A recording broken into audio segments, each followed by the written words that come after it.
September is next week, which means for a beekeeper, winter is coming, unfortunately. So today I'm going to show you my method for overwintering and what I think is the most effective way to overwinter in a northern climate.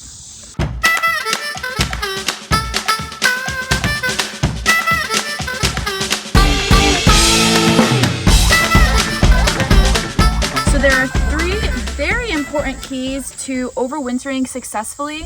So before I get to telling you how I insulate my hives, I'm going to cover those first two first, because without them, you're not going to be able to overwinter well, and they are crucial. So the first thing I'm sure you've heard many times is you need to have your mite count down, and especially when they start to make those winter bees. So usually I always say September is way too late to be treating your bees. You need to have them treated by mid-August.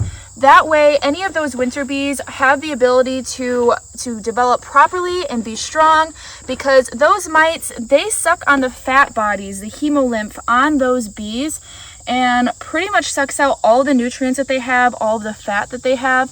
So if they are being parasitized by the mites, they're not going to be able to live as long, and they need to be able to live as long as they're supposed to in the winter. Especially since the whole reason winter bees have so much more fat on their bodies is so they can live longer and not have to consume as much food. The other reason why you need to have a low mite count going into winter is because of the cycle of the bees and the cycle of the mites. So when the bees start shrinking their brood nest and there are less bees in the hive, that is when the mites are thriving and they're at their highest levels. So really? Why are you so curious? And on top of that, as the mite levels are climbing, so is the viral load that is put on those bees. So they're trying to go into winter. They can't really fight off this virus. They can't go outside the hive to get resources to help self-medicate themselves. So yeah, it's a really crucial time for the bees that they have to have those mites low or they will not make it. Now, the next most important key is your hives need to have enough food. Believe it or not, more hives die every year just because of starvation, because they didn't have enough food right when they started rearing their brood for the spring. So the bees, they're not going to burn through very much food during December and January because of the way that winter bees are designed. That is why they have more fat on their body, so that they don't have to consume as much food and resources. But come February, those bees are going to start rearing brood to prepare for the spring. So that is when a lot of colonies die because they run out of food.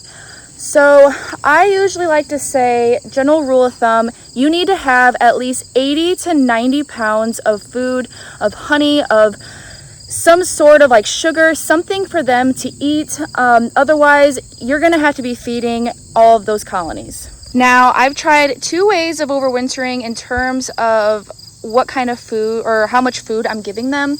So whenever I give just a full deep, full of honey, always complete success. They don't run out. In fact, they have extra and they have more food to be able to make more bees so that they come out really strong in the spring. So that's what I like about using a deep.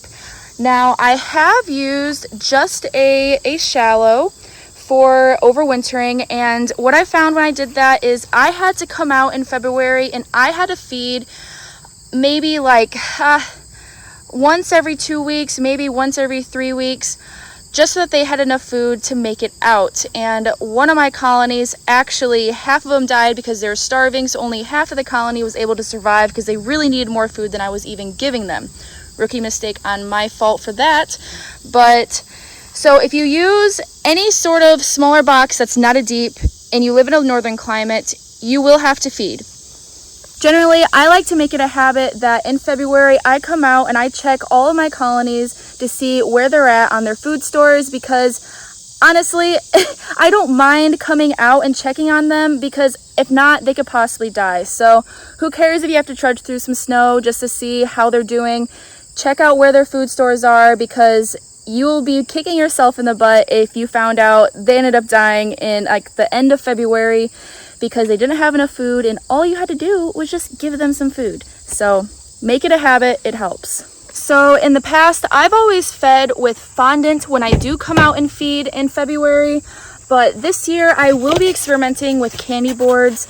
I've heard a lot of beekeepers say they love them and they're a lot easier to make and it's a lot cheaper than buying fondant or making it yourself. So that's the route I'm going to be taking. All right, so the next part that is absolutely crucial is how you are ventilating and insulating your hive. I want you to keep in mind that it's not cold that kills bees, it's wet cold that kills bees. The bees can generate heat on their own to keep themselves warm, and that's why they form that cluster, because they all get themselves really close together and they vibrate their bodies to produce heat. But they can't withstand cold, wet air. So if you've ever been to Florida when it was 40 degrees and humid, then you know cold air that is wet feels like it's 0 degrees. And the bees, they feel this too. The reason for this is all of the moisture that's in the air, the water molecules, they are able to absorb that heat from our bodies, from the bees' bodies, a lot quicker than dry, cold air. So that's why whenever it's cold and it's moist, it feels a lot colder than what it actually is. So when you think of a beehive, I want you to think of a house. I want you to think of how we insulate our houses and why. Now, if you're trying to insulate your house, you're not going to put up a bunch of quilts or wood chips around like the roof and the walls in order to insulate. You wouldn't do this because doing that is going to bring the moisture in. Now, where you're getting that moisture from is because when the cold roof of your house or beehive hits the hot air that's on the inside, that creates condensation. And as well, both us and bees, when we expel air, we're expelling moist air. So that has to go somewhere. So when thinking of insulating a hive or a house, you need to find a way to be able to wick that moisture away. You don't want to hold it there inside, because that's just going to be incredibly hard to keep warm, because that moist air, like I said, it holds those heat, it transfers the heat out of our bodies and out of the bees a lot quicker. So thinking of the way we insulate a house, we use insulation foam. And the reason we do this is because of the way insulation foam prevents hot and cold from transferring from side to side. So that is why we make coolers out of foam, because it can keep the cold on the inside when it's hot on the outside. So insulation foam is, in my opinion, like the secret key to beekeeping. This stuff works absolutely great. You just cut it and put it underneath the lid. That way it prevents any sort of cold from the top from clashing with the hot that's inside the hive. And because of that, it's not going to create condensation. So that's exactly what you want.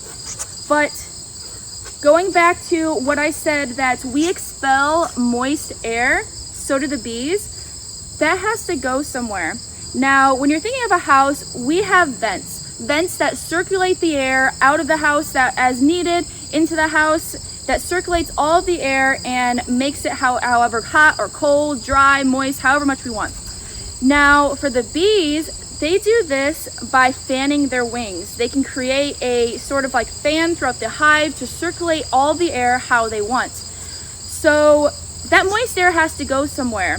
If you don't have anywhere for it to go, it's just going to sit in there. And also keep in mind, hot, moist air rises. It doesn't sink.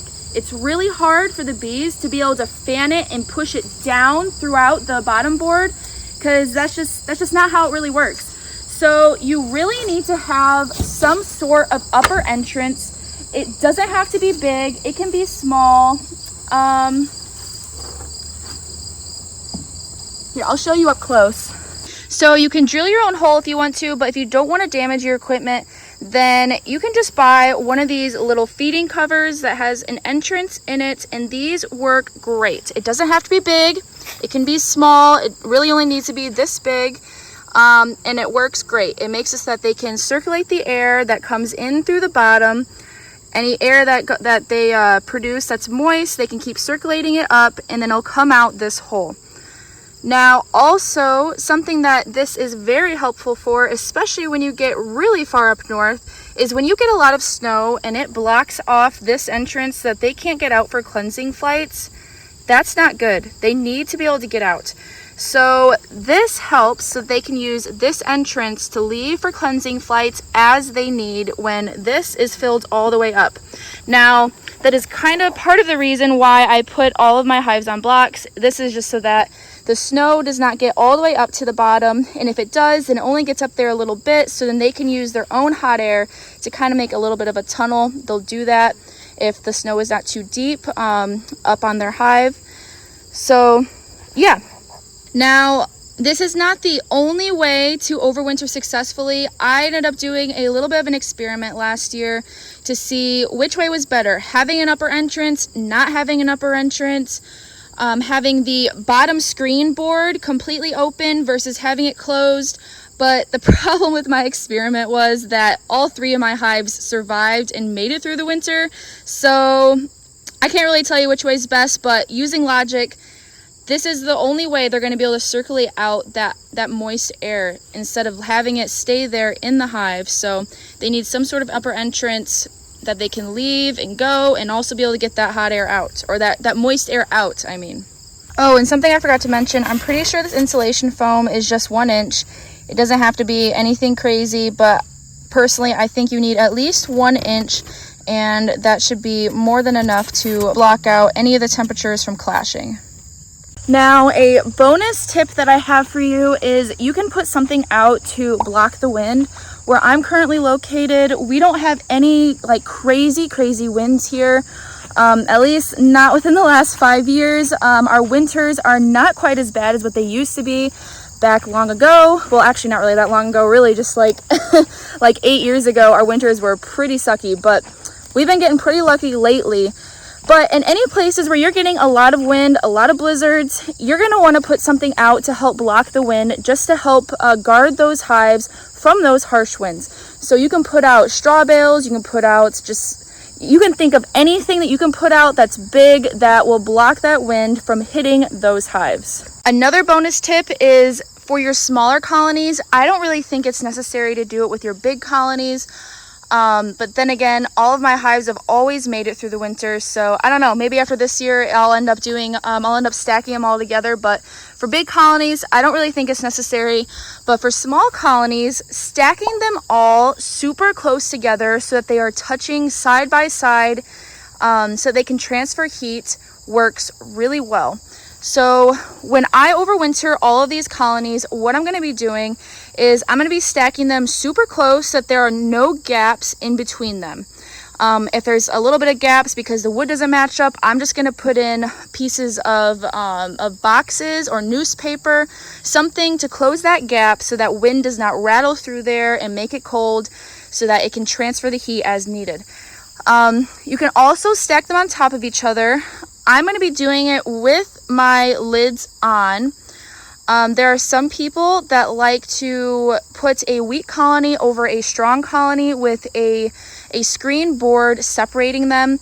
That way the lower colony can generate heat and push it up to the weak colony to help keep them warm. But my issue with this is, remember how I talked about moist hot air? It rises. So what colony is going to be getting all of that moisture? That weak colony that you put on top. So personally, I don't think that's a really good idea. I know some people have had success with it, and that's good. But for me, I won't use that. I'm just afraid that they'll end up being too moist. So they're going to have to work twice as hard just to keep that place warm. One more thing that I do want to mention real quick, because I have seen a lot of people moving their hives someplace that will keep it warm, like moving it into a garage or a shed, which that is good, that will help. But when you do this, just also keep in mind that you need to make sure they have a lot of food. So if the temperature is warmer in the hive, they're going to be more active instead of sitting in sort of hibernation in that cluster. So the warmer it is, the more food they use, and that is also the same if we end up having a warm winter. So just keep that in mind. Okay, so to recap, you need a low mite load, you need lots of food, 80 to 90 pounds. It'll be less for more southern states, but for northern climates, you need to have at least 80 to 90 pounds on that hive for one that's in a full deep at least. And then that last main thing is you need to make sure you are insulating and that you are ventilating to keep out moisture in that hive. So I hope all of that was helpful. It's so sad to see that winter is coming, but spring is going to be right around the corner again. Time flies, and if you overwinter successfully, you're going to come out looking pretty good in the spring. So I hope this video was very helpful for that. And with that, I'll see you guys in the next one.